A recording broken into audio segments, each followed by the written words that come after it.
a lot of pop culture puts forth the message that in a heterosexual relationship, men should pursue women and women should be kind of passive objects. Yeah.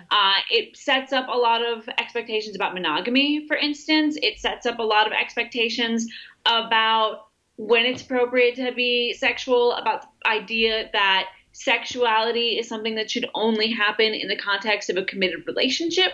If you engage with someone more casually, you are probably going to get your heart broken or you are bad or damaged. Like there's all these things that often come through in messaging about love or relationships that set up expectations about sexuality that are deeply, deeply harmful. And we don't even realize that we are learning about sex. Like we don't often think about the fact that rom-coms sort of teach you, again, heterosexual context. Yeah. We don't even get messages about relationships that exist outside that heteronormative, cisnormative structure often.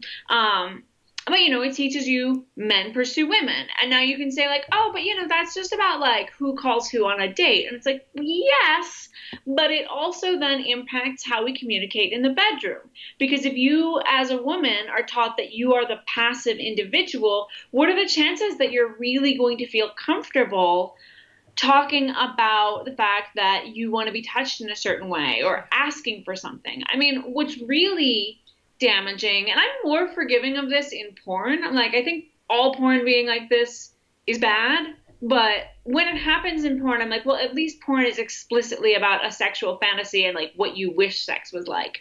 But when we see mainstream media portraying sex as just they fall into bed and it magically happens, and you never see anybody talking about stuff, it's very wordless, it's very effortless. Like if a woman wants to be eaten out by a man, all she has to do is push his head down and he knows what to do, and it's amazing. And there's no like, nah, maybe a little bit over here, maybe. There's actually there's a great scene in Crazy Ex-Girlfriend, which is one of my favorite shows.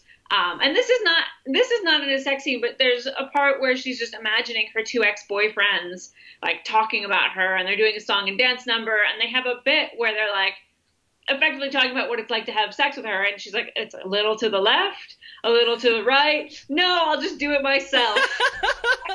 One of like the rare, honest, awkward depictions of what sex is like, and we so rarely get that.